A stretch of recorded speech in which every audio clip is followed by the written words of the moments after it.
Doctor सतगोपाल लंबे समय से देश के कोने कोने में जाकर शिक्षा के क्षेत्र में बदलावों की पहल कर रहे हैं और अब तक आप कई महत्वपूर्ण समितियों में अध्यक्ष पद पर रह चुके हैं। भारत सरकार की तरफ से भी कई ऐसी समितियां बनी हैं जिसमें शिक्षा के क्षेत्र में आपका योगदान महत्वपूर्ण है। भोपाल गैस कांड में लोगों को न्याय दिलाने में आपकी भूमिका हमेशा उल्लेखनीय रही है और स्मरण योग्य है। डॉक्टर सतगोपाल एक वैज्ञानिक होते हुए शिक्षा के क्षेत्र में जो काम कर रहे हैं और गांव गांव जाकर बदलावों की दिशा में जो क्रांति फूंक रहे हैं वह अतुलनीय है। कक्षा 1 से कक्षा 8 तक की प्रारंभिक शिक्षा का जो बजट है वो 80,000 करोड़ रुपए का देश का है। सेकेंडरी शिक्षा का जो बजट है वो उसका चौथाई है, 20,000 करोड़, और उच्च शिक्षा का बजट भी चौथाई है। अगर आप 1% और दे देते हैं, 3.5 को 4.5 कर देते हैं और कहते हैं ये सेकेंडरी शिक्षा और उच्च शिक्षा के लिए है, तो दोनों के बजट दुगने हो जाएंगे। वो सरकार करने को तैयार नहीं है, वो कहती है पैसा नहीं।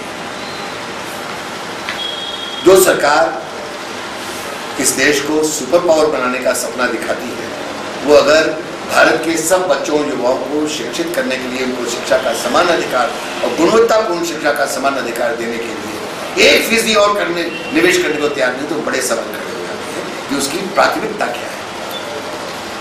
उस सरकार के पास कॉमनवेल्थ गेम्स के 10 दिन के तमाशे के लिए, मैं कलमाड़ी की बात नहीं कर रहा, भ्रष्टाचार की बात नहीं कर रहा, मैं प्राथमिकता की बात कर रहा हूँ। 10 दिन के तमाशे के लिए 1.25 लाख करोड़ रुपए का आवंटन करने के लिए गुंजाइश थी। 10 दिन के तमाशे दिल्ली के महानगर में, केवल एक शहर में हिंदुस्तान में। वो सरकार जब कहती है कि हमारे पास सब स्कूलों को ब्लैक बोर्ड देने का, टॉयलेट देने का, पीने के पानी की व्यवस्था करने का, हर क्लास के लिए अलग कमरा देने का और हर क्लास के लिए अलग टीचर देने के लिए पैसा नहीं है, तो बड़े सवाल है। केजी से पीजी तक ये हमारा नारा है देश के लिए। किंडरगार्टन से लेकर पोस्ट ग्रेजुएट तक, केजी से पीजी तक सभी बच्चों और युवाओं को पूरी तौर पर मुफ्त और गुणवत्तापूर्ण शिक्षा की गारंटी है। और मुफ्त हमने लिखा है, हमने निःशुल्क नहीं लिखा। निःशुल्क का मतलब होता है फीस माफ। निःशुल्क नहीं लिख रहे, हम जानबूझ के मुफ्त शब्द का इस्तेमाल करें तो बड़ी बहस हुई हमारे यहाँ पर। मुफ्त का मतलब किसी भी प्रकार का खर्चा बच्चे का या युवा का नहीं होना चाहिए शिक्षा में। भारत कई विकसित मुल्कों में है, रही है और अभी भी है। और तीसरी बात, 1ली से 12वीं तक सार्वजनिक धन यानी सरकार के पैसों से संचालित और पड़ोसी स्कूल, नेबरहुड स्कूल पर आधारित कॉमन स्कूल सिस्टम, समान स्कूल व्यवस्था को लागू किया जाए, पर उस ढंग से नहीं जैसे अभी जो स्कूल व्यवस्था चली आज तक 60 सालों से। अब उस तरीके से जिसमें वित्त पोषण, प्रबंधन, पाठ्यचर्या का निर्माण और परीक्षण, आकलन, बच्चों का मूल्यांकन एक लोकतांत्रिक ढंग से हो, विकेंद्रित ढंग से हो और जन सहभागिता पर आधारित हो, तभी ये शिक्षा व्यवस्था बेहतर होगी। अगर ऊपर से कंट्रोल की जाएगी कि हम पैसा देने से कंट्रोल करें, तो कभी भी शिक्षा व्यवस्था बेहतर नहीं होगी। इसके लिए और बातचीत करनी होगी। और फिर 12वीं कक्षा के बाद सब बच्चों को आगे बढ़ने के लिए समान अवसर मिले, इसके लिए एक नई उच्च शिक्षा व्यवस्था को कायम करने की जरूरत है। और तभी मिल पाएंगे जब उच्च शिक्षा व्यवस्था भी मुफ्त होगी। नहीं तो नहीं मिलेगी। जहाँ आपने इसकी कीमत लगाई, वहाँ गरीब तबका, 80% देश का गरीब तबका उससे वंचित हो जाए। शिक्षा की अपेक्षा और निजीकरण की उपेक्षा।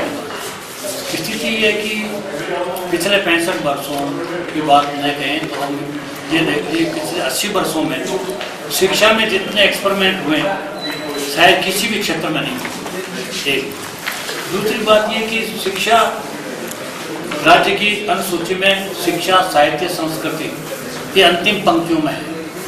तो इससे साफ स्पष्ट है कि सरकार नाम की जो संस्था है वो शिक्षा के प्रति कितनी सजग है, ये आप इसका अंदाज लगा सकते हैं।